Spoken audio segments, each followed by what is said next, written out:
السلام علیکم. آفاق فاروقی 2 دن کے بعد پھر حاضر ہوں. موڈ کا کام ہے، کبھی دل چاہتا ہے کبھی دل نہیں چاہتا. پھر کوئی گفتگو کرنے کو ہو تب بات کی جاتی ہے. بہرحال موضوع پاکستانی ہے. پہلے میں ذکر کروں گا، آج میرے ایک بہت اچھے دوست ہیں، صحافی ہیں، نون ریناؤنڈ صحافی ہیں. ان کا جو ٹلٹ ہے وہ پی ٹی آئی کی طرف ہے، اور پی ٹی آئی کی طرف سے تو آبویسلی اسٹیبلشمنٹ کی طرف ہے. تو آج میری ان سے گفتگو ہوئی تو جو بہت دلچسپ ہے. میں نے پہلی بار زندگی میں سنا. میں کم، میرے پیشنس کم ہے، میں بیچ میں بول پڑتا ہوں، مگر آج میں نے کوشش کی کہ میں صرف انہیں سنوں. تو میں نے ان سے پوچھا کہ کیا حال ہے. کہیں گے everything is fine, doing good and going smooth. تو میں نے کہا میں ملک کا پوچھ رہا ہوں. کہنا ہاں ملک بالکل فرسٹ کلاس ہے، ہر طرف عمران خان ہے. اپوزیشن فارغ ہو چکی، آپس میں لڑنے میں لگی ہوئی ہے، آپس میں 2020 کھیل رہی ہے. عمران خان کو کوئی چیلنج نہیں ہے. اور اگلے 2 سال بھی اسموتھ گزریں گے، اس سے اگلے 5 سال بھی انشاءاللہ عمران خان کو ملیں گے. اکانومی بوم پر جا رہی ہے.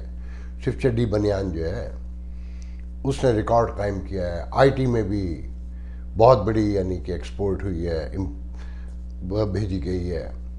اور جو کراچی میں زمین ہے بے بہا قیمتوں پر بک رہی ہے. ایک انڈسٹریل زون میں جو ہے 1 ایکڑ جو ہے 50 کروڑ روپے کا بکا ہے. اور ایک ہمارے مشترکہ دوست ہیں، انہوں نے ایک بہت بڑا پاکستان کا کولڈ اسٹوریج بنایا ہے جو 23 کروڑوں میں بنا، مگر اب اس کی قیمت 80 کروڑ ہے. اور چائنیز ہر طرف ہیں، وہ زمین بھی خرید رہے ہیں اور انویسٹمنٹ بھی کر رہے ہیں. ساتھ میں انہوں نے کہا کہ جی ایران، پاکستان، چین، روس اور طالبان ایک طرف ہیں. پاکستان نے امریکہ کو جھنڈی دکھا دی ہے، اب امریکہ کی ضرورت نہیں رہی. اور اگلے 2 سال کے بعد جو ہے یہ سندھ میں بھی تبدیلی آ جائے گی. جی ڈی اے جو ہے، جو پیر پگاڑا کی پارٹی ہے اور دوسرے قوم پرست ہیں، تحریک انصاف ہے، ایم کیو ایم ہے، ان کی اتحاد سے ایک کولیشن بنے گا اور سندھی وزیر اعلیٰ ہوگا. اور وزیر اعلیٰ وہ ہوگا جسے پیر پگاڑا چاہیں گے. پھر 18ویں ترمیم ختم ہوگی اور سب کچھ جو ہے نا مزید اسموتھ ہو جائے گا. اور آصف زرداری اور بہت سارے بیوروکریٹس پہ کیس بنیں گے اور بڑی گرفتاریاں ہوں گی. گوادر کا ایئرپورٹ 2 سال میں کھل جائے گا تو سی پیک کا بھی کام شروع ہو جائے گا. فیصل آباد، ملتان، لاہور اور گوادر کے درمیان جو ہے بڑی بڑی سڑکیں بھی بن رہی ہیں. اور پھر فلائٹس بھی شروع ہو جائیں گی، چائنیز ایئر لائنز آئیں گی. اور پاکستان جو ہے نا بہت بالکل پراسپیرٹ ہو گیا ہے اور بہت ہی آگے بڑھ رہا ہے تیزی سے. تو میں نے ان سے آخر میں ان کی پوری گفتگو کے بعد ان سے ایک سوال پوچھا کہ غریب کا کیا حال ہے. تو کہنے غریب اس کے بہت کیڑا ہے، وہ بہت اچھلتا ہے. وہ شور یہ جتنا بھی جو سوشل میڈیا پہ آپ بتا رہے ہیں یہ سب وہی ڈالتا رہتا ہے، اسی کو فرصت ہے، کوئی کام نہیں ہے. پوری دنیا میں غریب مسئلہ ہے.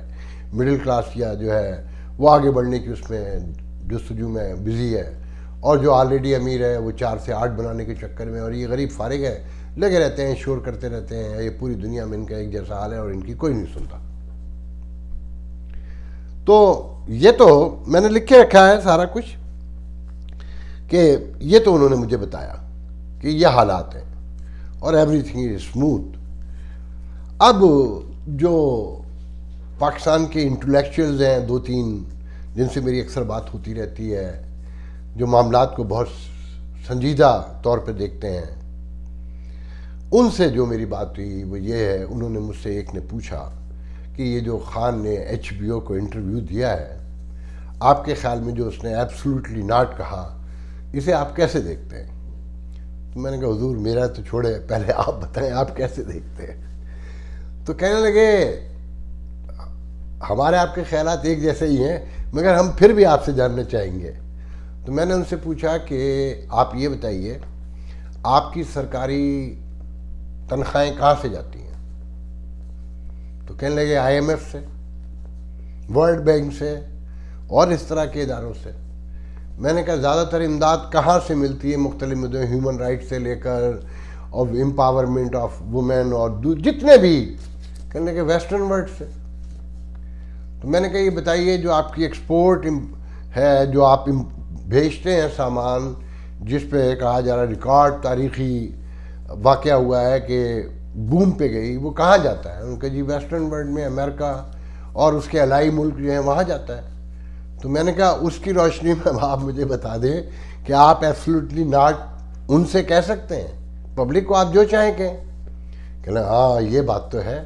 میں نے کہا پھر دوسری اہم بات یہ ہے کہ جو چائنا اور ایران روس بلاک ہے، جس کے ساتھ کہا جا رہا ہے کہ اب آپ ان کے ساتھ چلے گئے ہیں، تو آپ سمجھتے ہیں کہ آپ ان کے ساتھ رہ سکتے ہیں؟ کہنے لگے بالکل نہیں رہ سکتے، ان سے تو ہمارا کچھ بھی نہیں ملتا.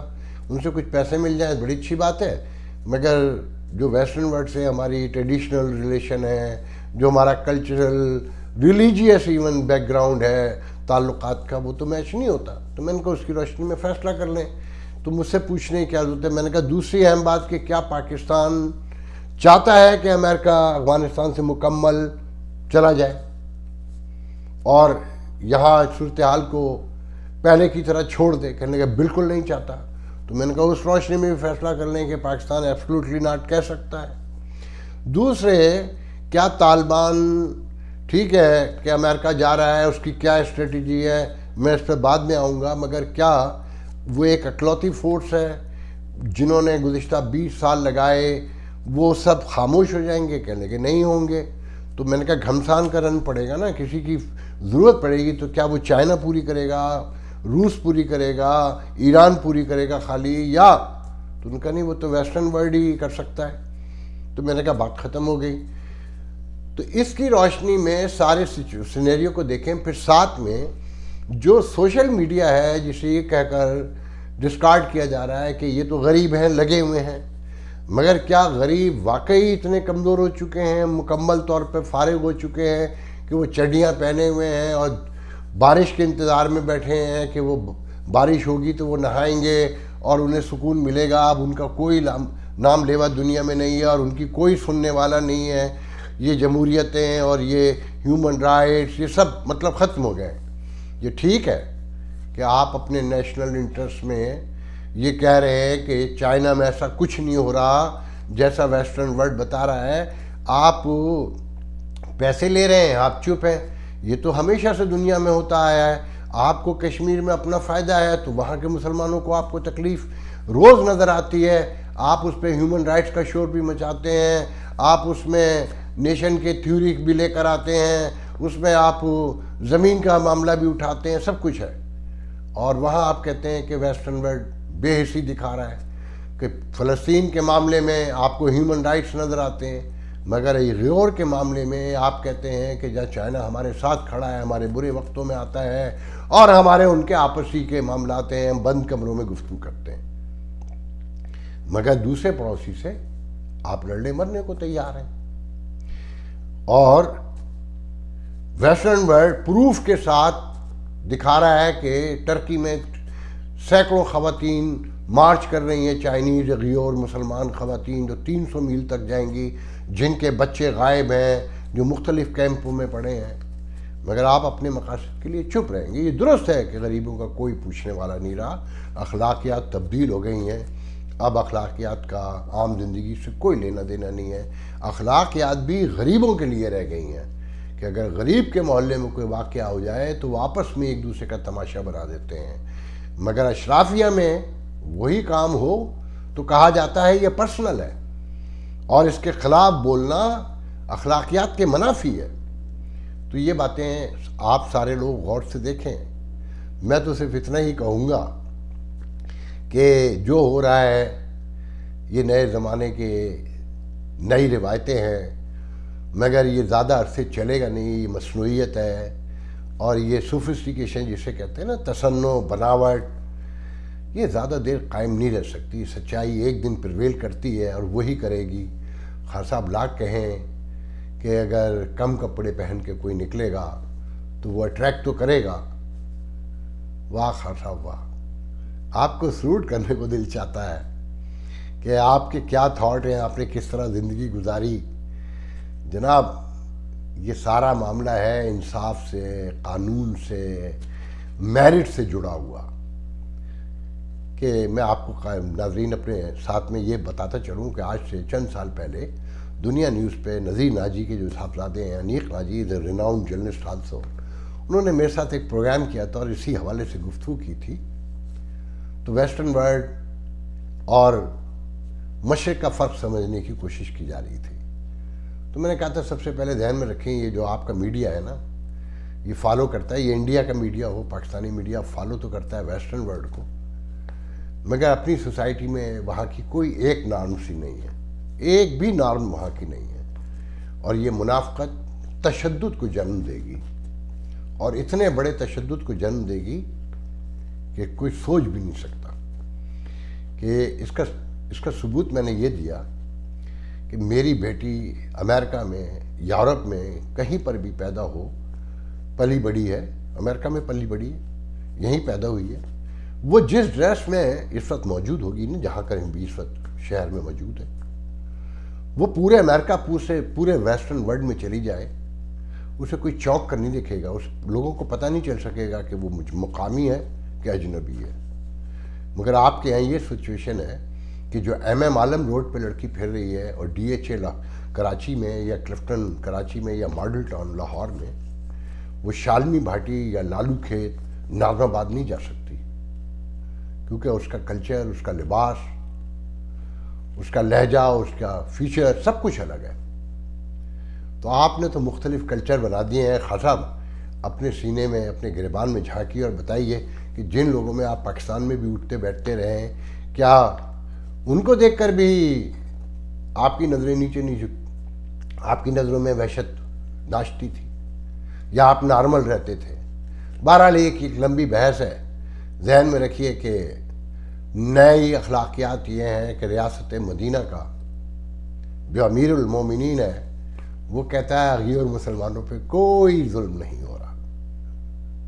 اس کی روشنی میں اپنی زندگی کے بارے میں طے کر لیں. ایسے میں تو مجھے نظر آتا ہے کہ عثمان کاکڑ کی شہادت بھی ضائع گئی، مگر عثمان کاکڑ پیدا ہوتے رہیں گے جو یہ کہہ کر گیا ہے کہ مجھے مار دو، میرے بچوں کو مار دو، میں اپنا راستہ تبدیل نہیں کروں گا. جمہوریت کا راستہ، ہیومن رائٹس کا راستہ، انسانیت کا راستہ، انسانی فلاح کا راستہ میں وہ ترک نہیں کروں گا. مگر میں ساتھ میں یہ آپ سے کہہ کر جا رہا ہوں کہ آخر میں عثمان کاکڑ کا لہو ہی رنگ لائے گا، ان جیسے لوگوں کا ہی لہو رنگ لائے گا. یہ سب کہنے کی باتیں ہیں کہ غریب ہر جگہ شور مچا رہا ہے. ہاں، شور مچائے گا تو پھر ایک دن متحد بھی ہوگا، متحد ہوگا تو انقلاب آئے گا.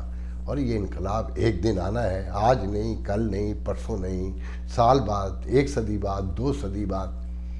مگر ہم ہوپ نہیں چھوڑ سکتے. فیض صاحب کہہ کے گئے نا کہ دل مایوس تو نہیں، ناکام ہی تو ہے، لمبی ہے غم کی شام، مگر شام ہی تو ہے. اللہ حافظ.